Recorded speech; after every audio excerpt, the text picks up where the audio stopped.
I'm checking in today on July the 16th, 2010 on a gorgeous, gorgeous day from the village of Alton, which is less than an hour north of Toronto. And I'm actually staying at the Millcroft Inn and Spa, and just 2 minutes from there by car, or 10 minutes by foot, we've got a very special place. And Jeremy right here actually has played an important role in bringing this place back to its stunning present condition. This is the Alton Mill, right? Jeremy, your last name was? Grant, that's right. Jeremy, you and your brother own this place. That's right. And tell me a little bit about the history. What did you do to it? What was the condition when you first bought it? And what is it today? Okay. The Alton Mill is a mill that was constructed in 1881, which by Canadian standards is quite old. Yes, it is. And about a year and a bit ago, January of 2009, we finished the restoration of the mill. It has been a 10-year labor of love. Oh my God. The mill was originally built in 1881 and it's now we're into its third life. The first 50 years it was a woolen mill, manufacturing things such as long underwear and mitts and sweaters. Was it associated with the Millcroft over there? Yes, because that was a mill as well. That's right. Very similar history as the Millcroft. Okay. Same year of construction, 1881. Yes. Its second life started in 1935 when it was converted to a rubber factory, and they made a variety of rubber products ranging from rubber gloves to balloons for the Disney Corporation and condoms. This was a condom factory. A condom factory. That had its heyday during World War II. Okay. I didn't know they had condoms back then, but I guess they did. Condoms have been around a while. A while, yeah. And this has made Alton quite famous for its condom factory. Really? And that operation lasted until the early 1980s. And then in 1997, it had its rebirth as an Arts Heritage Center. Okay. And we've done the work over the last 10 to 12 years. So you already bought it in 97 basically and opened it at that time? Just a little bit before that, 1990. Okay.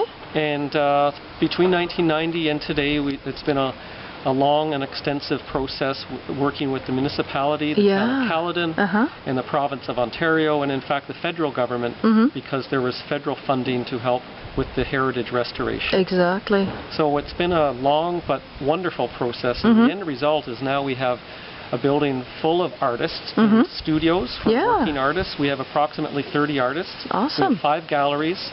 We have a wonderful cafe called Shaw's Creek Cafe, named after the stream that's right beside the mill. Yeah. And we also have event space for public events, such as this weekend Cuisine Art, which is an annual event, and private functions such as weddings and family reunions, etc. Now, tell me a little bit. I mean, you and your brother got this project off the ground. What is your personal background? What is your connection to history and architecture and restoration and all that? It has evolved slightly. My background is urban planning. Urban planning, yes. And so we have our company is in the land development business. Oh, really? And my brother and I run that business. So this is not your only business venture? No, it's not. Okay. Okay. So we do land development. This project was actually put us to quite a challenge because we have a lot of expertise in things like construction and zoning and all of the things that go into land development. But heritage restoration, it's a whole new world. I would think so. Now, what shape was the condom factory in when you first got started here?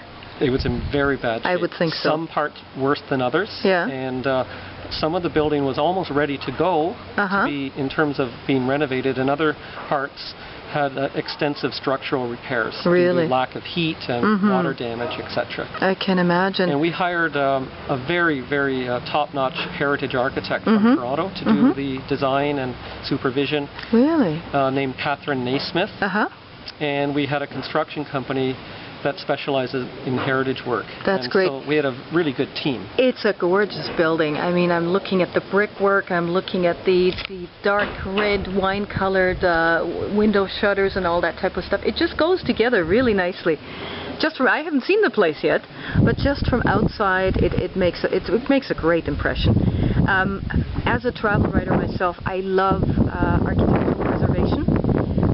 Coming originally from Europe, history is very important, architecture is very important, and people do everything that they can to hang all on to the old building substance. And over here, unfortunately, sometimes we tear stuff down too quickly. That's right. That's why anytime I meet somebody that puts in the blood, sweat, and tears to bring something back to life and to repurpose it and to make it accessible to the public, it's wonderful.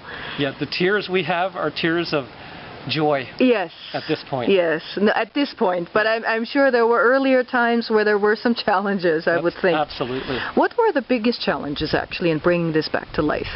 Well, I'd say ultimately it was the financial, finding the source of funding. Exactly. Because it's such a non-traditional type of project. Exactly.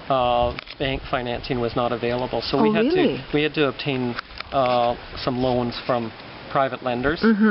Thankfully, the province of Ontario and the federal government combined to put almost $2 million into the project. That's great. Without which we could not have raised enough to... Without being indiscreet, but how many millions of dollars does it take to bring something this large back to life? About $5 million. $5 million, yeah. And along the way, we had some items that were things that could not be avoided, and we had to spend money just for example, some of the cleaning of the building. We found a few areas with mold. Oh, really? And that was an absolute must from a health and safety point of view. Yeah. And other areas were discretionary. So, those were kind of things that we felt along the way. And with the architect and our construction team, we managed to, I think, find the right balance of not going beyond what we had to, but putting in some things that we felt were necessary, such as making the building accessible for people with disabilities. That's great. So it is wheelchair accessible? Yes. On every level? Everywhere except for one small part of the building. Okay. It was just an impossible thing to do. Yeah, but that's awesome. I mean, making it accessible to people with disabilities, that's great. Awesome. In fact, that one area can be accessible if we do one more small thing. Yeah, okay. Which we haven't done Well, yet. that's a great initiative. Well, let's come back with the next clip. Actually, if you wouldn't mind, maybe on the next clip to show me around the outside of the building, and then we'll start to explore the inside. Thanks, Jeremy. Wonderful. Pleasure.